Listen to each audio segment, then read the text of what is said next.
It's Married with Channels. I am Moose. Hi, Jody. We're married and we watch TV shows. And we watched The Mandalorian season finale. Oh my God. Oh my God. We did, finally. We were a little late to the party. No, actually we were early. We're late with this. But we watched it earlier because we finally got Disney Plus. Well, I felt like... Don't tell Mickey. I felt like other people were watching it a few days before that and like posting about it. And I was like, oh, this is going to get ruined. The spoilers, Yeah. It's going to get ruined for me. Yeah, the social media chatter was huge on this one. Yeah. And I guess there's going to be some spoilers here. So if you haven't seen the finale of season 2 of Mandalorian, you've been warned. But my guess is everybody's seen it by now. So there, you've been warned.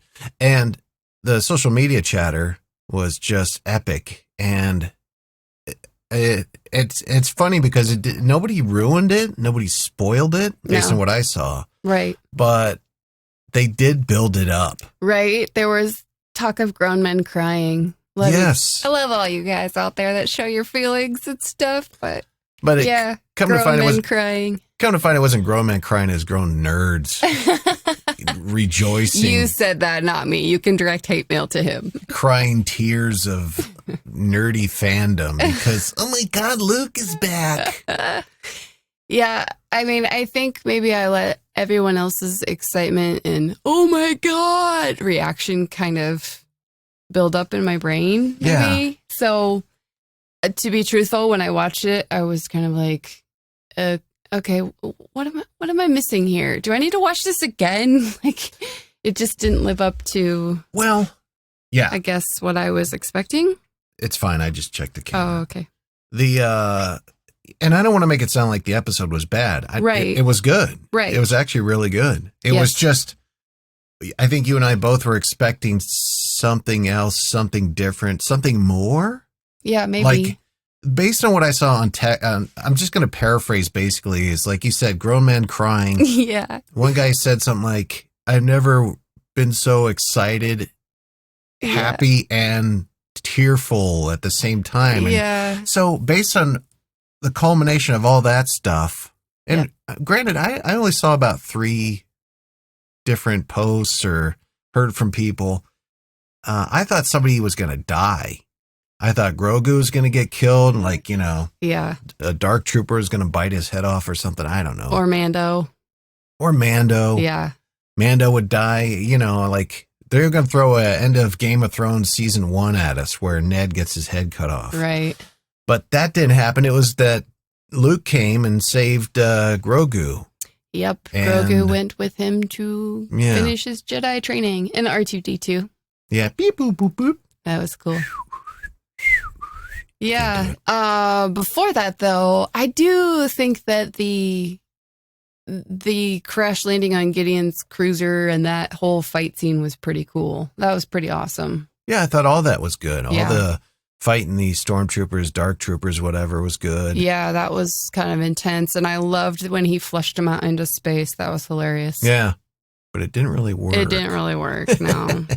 Maybe if they were humanoid and breathed oxygen, it would work. But anyway, what? One plot question I had about that is, why didn't they just bring the scientist with them to disable the dark troopers? Like, he knew how they powered up and how long it took, and he knew all this insider information. Did he, though? He did, because he showed them where everything was on the cruiser. Remember that? Yeah, no, I know he knew where the cruiser, or excuse me, where the dark troopers are at. I didn't really get the sense that he's a dark troopers type guy. Well, like, that's not his forte. Maybe not, but he still had insider info because he said it will take a while for them to power on, but you should be able to, he thought he could get there and disable the door at least with, you know what I mean? Okay.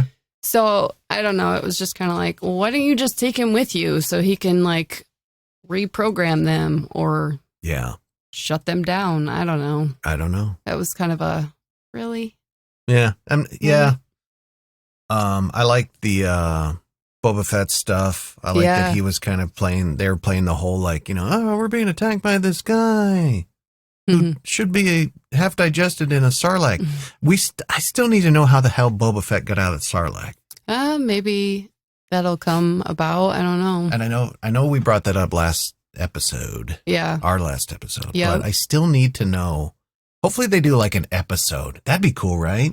Just his own like, story. Yeah, just his own like one-off story next season where you find out what the hell, how Boba Fett got the hell out of that Sarlacc was supposed to digest you over 1,000 years. Sure.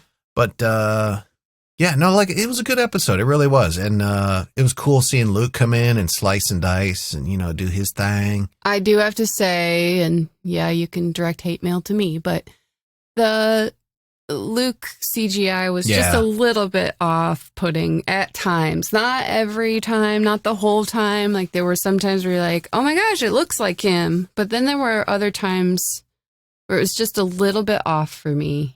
Agreed. It was, and maybe it's because I always look for like, I'm like, let me see how good this looks. I hate to be kind of like, the nitpicker, but it seems like with the de-aging technology in movies, it's gotten to the point where some people do it really well and some people can do it. Yeah. And they don't do it really well, but they kind of think that they are doing really well. I get that. Well, this is the same process you use over at whatever. Sure. To me, it's like you're Lucasfilm. I know. You created essentially CGI and special effects. How do you not have this de-aging down? It's everyone's skill set. I mean, like you said, like it's kind of like Photoshop. You can have somebody that does a really crappy Photoshop, but it passes for, a magazine print or whatnot. But then there are people that take their time and are really, really good at Photoshop. So you can't even hardly tell. But I'm not buying that. Because this is Lucas. This is fucking Star Wars. Like this is the world. This is the canon, the universe, no pun intended, where you have to get that shit right. And if Bob is not getting it right, you say, Bob, you take a break. Come here, Jerry. I don't even know. Maybe that it's not that Bob is getting it right. Maybe it's not a matter of talent. Maybe it is a matter of tech and what is available for that. And as time goes, maybe it'll just get better and better and better.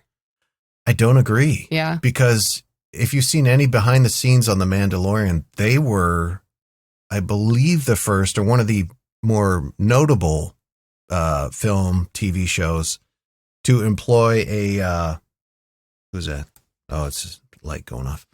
To employ not the green screen, but like the virtual surround background, where essentially they have like this wall that projects your background image in real time. There is no post anything. It's right there. Yeah. And they've been doing that pretty prominently in this show. But that doesn't mean that anti-aging tech on someone's face, though, is where it will be in 5 years. You know what I mean? No, I get it. But the anti-aging stuff in movies is really good. There's some really good examples of it. Like we just watched Captain Marvel. Yeah. Sam Jackson, that whole movie was digitally de-aged. Sure. So was Agent Carlson, and they looked great. Yeah. It looked like Samuel L. Jackson from 30 years ago. Sure. Whereas in this one, it looked fine with Luke Skywalker. It just didn't look like Luke Skywalker, 5 years after Return of the Jedi? Sure. Yeah. And I don't know. It didn't take me out of it. It's just one of those things, like, as you noticed, I noticed. Yeah, like sometimes it was really good, and there were like certain facial expressions or mannerisms where you're like, something's off, but it kind of just took me out of that moment there. And it makes you wonder if that's why the majority of, obviously they want to have like the big, who is it? But the majority of his appearance on that ship as he's killing dark troopers, stormtroopers, he's covered up. You can't see his face. And that works practically because, they don't have to do as much de-aging. Right. And B, it adds to the, who is that with the lightsaber? Is it Luke? Sure. He did come in on an X-Wing fighter. I mean, who knows? Maybe somebody behind the scenes can fill us in on that process, but... We'll get Jon Favreau on next week. Okay, please Tell do. us about that. Yeah, have his people call our people. No, I'll just call him directly. Okay, do that. You have his number? I have that kind of pull. Well, I got Marty on the coast. Awesome. My agent out there. I'm your agent. But on the coast, it's Marty. I still get 10%. But I don't think Marty knows. I mean, that. 15. She's not getting like 10%. Anyway. And then that end scene, Boba Fett.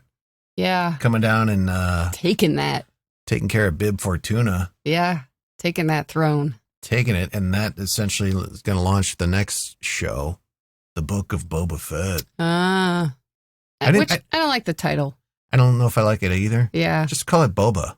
Yeah. Boba Fett. It's not as, I don't know. It just sounds kind of bouncy. The Book of Boba Fett. Yeah, it's just kind of too. The Book of Boba Fett. Yeah, like. The Book of Boba Fett. Yeah. It's that's like the theme song, people. It's a bass line from a 1960s doo-wop. Yeah, there you go. Come on, do the Book of Boba Fett. Yep. There wasn't much in the way of motherly, fatherly. Just him letting the kid go. It's like, I've done my job. I kept you safe.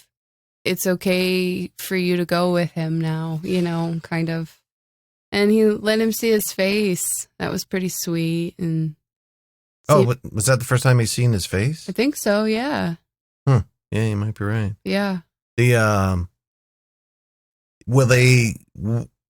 got to bring him back. You got to bring Baby Yoda back at some point, right? His name is Grogu. And yeah, yes, probably, right? I mean, that thing's merchandise reasons alone.